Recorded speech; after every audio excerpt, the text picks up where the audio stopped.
Hey there guys, my name is Alan the Meme, back with another video. Today this video is going to be another video that I have uploaded. Where have I been, you might be asking? I've been very lazy. This YouTube thing is, it's a hassle, and I hate it. I'm gonna quit soon. But until then, we're gonna keep on making really bad content. Why am I looking over there? Today I have 4 things I've written from 8th grade year, and these are things that I hold dear to my heart. I have them all laid out before me. They look pretty much like this. They're pieces of paper that I've written stuff on. Okay, but anyways, let's get into this video. These are going to be full to partial read-throughs. First off, we have right here is a little essay that I wrote. It's about Adolf Hitler. I adore Adolf Hitler and all his works. The title for this is Der Aufstieg der Mannführer, which is German. This is written in California. Yeah, it's like halfway across the country. No, it's all the way across the country. I'm in Tennessee now. Oh, I hate myself. Let's get into the next. This one is a little bit more of a serious one. The interesting story with this is I was going through some tough times, and it inspired me to write these 2 things. I would like to read it to you, and in order to do that, I'm going to get incredibly close to the camera, so it's like incredibly uncomfortable. Incredibly, and very incredibly uncomfortable. So here we go, we have Don't Think About It, hyphen, chapter 1. It says, and here I am standing, in the middle of this lonely street corner, thinking about why I'm here. You see, that I don't even know. I guess that I'm lost here in the middle of a dark, ominous town with no visible inhabitants. Many times I have cried for help. I cry a lot, but no response came back. There's really no one here. It's all hopeless. I'm lost. Where am I? Why am I even here to begin with? It's all a vague mystery. A passing breeze that fills you with the nostalgia of the past. See, with this, I was trying to be incredibly deep. Of course, my first intention was to find an openable door. So, that I did. Cautiously and drowsily, I walked up the stone steps that were out. See, that's the problem I have with this, is that it's very choppy in the way it's written, and it does not flow nicely. Let's skip to somewhere because it's all just descriptive. It goes from incredibly linear, like this happened, then this happened, to just this long paragraph about describing what the place looked like. Peering inside, I saw nothing. It was pitch black, nothing but darkness. I reached in and shifted my arm to bend to the right, fiddling the wall, normally where a light switch would be. After a few more moments of grasping at nothing, I came across the small lever of a switch, of the switch. That doesn't make any sense. Blick!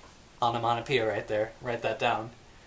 In front of me stood a long corridor, reaching forward about 50 feet before it ended with a dead end. Where it ended with a dead end. The hallway was thin, just about the size of a door frame. I stood now. Each side of the stretching hall was lined with 6 doors, symmetrically placed. One side mirrored the other. The walls were faded white, with only a few scuffs here and there. On the ceiling hung pole lights. Spaced about 6 feet apart. These were dimly lit, with a few haphazardly flickering on and off. And this last one, it's basically, he goes in, and he goes into this place, and the door shuts behind him, which is a cliche. And then he's like, I'm trapped. There's the first one done. Here we go. The next thing is the only thing to fear, ... is yourself. I know, that's incredibly deep, right? Chapter 2. I turned back around, facing the long corridor, but looking at it filled me with even more panic. Could this really be happening? My only way out had been blocked, so I had no other lead but to walk forward and look for another route. I sat down, still panic-driven, and thought about my options for half an hour. Half an hour, that's a lot of time to think about something. Contemplating whether or not I should continue down the path set before me. I finally made up my mind. I had to push on. And I stopped writing it. And I'll tell you the importance of this. I have decided that I'm going to write a full-length book. And by full-length book, I mean just as much as my creative mind can get out.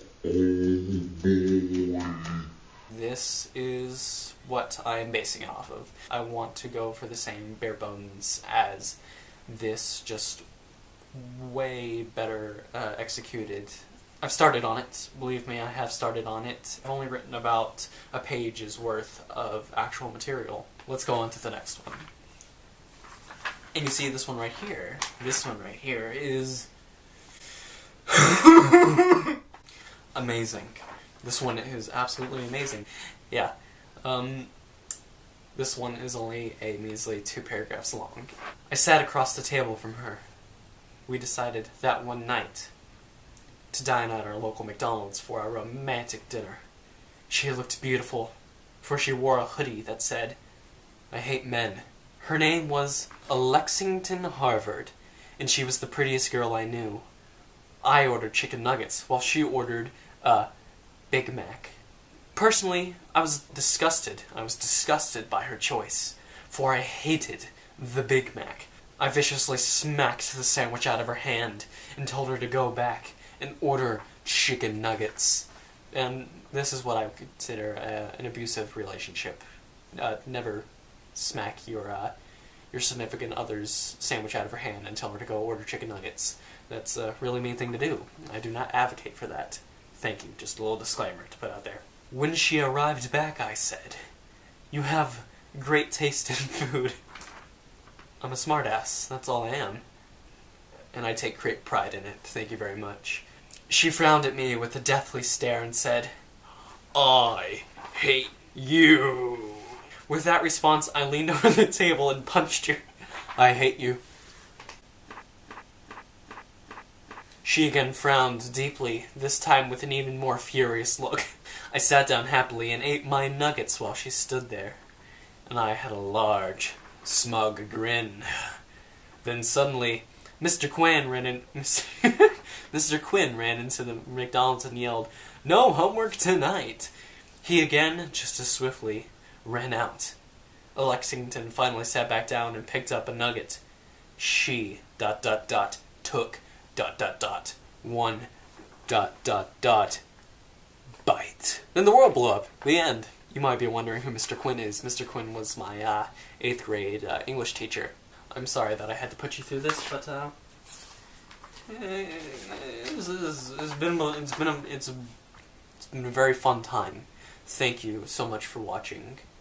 You might want to know what I'm going to be doing next, and I'm going to clarify that to you.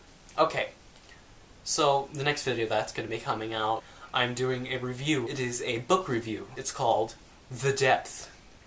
It's an interesting read so far, and I can't wait to put together my full review for this amazing piece of literature, so look out for that video. After that, I'm going to be focusing on a skit. The bare bones of it are that there's this knight named John Nathaniel who has to go rescue his princess baby girl from the evil Lord Evil, and look for that soon. It's going to be an adaptation of these little short stories that I wrote. Other than that, I have no idea for what I should do on this channel. Hey look, it's a cord that I found on my floor. Bye-bye.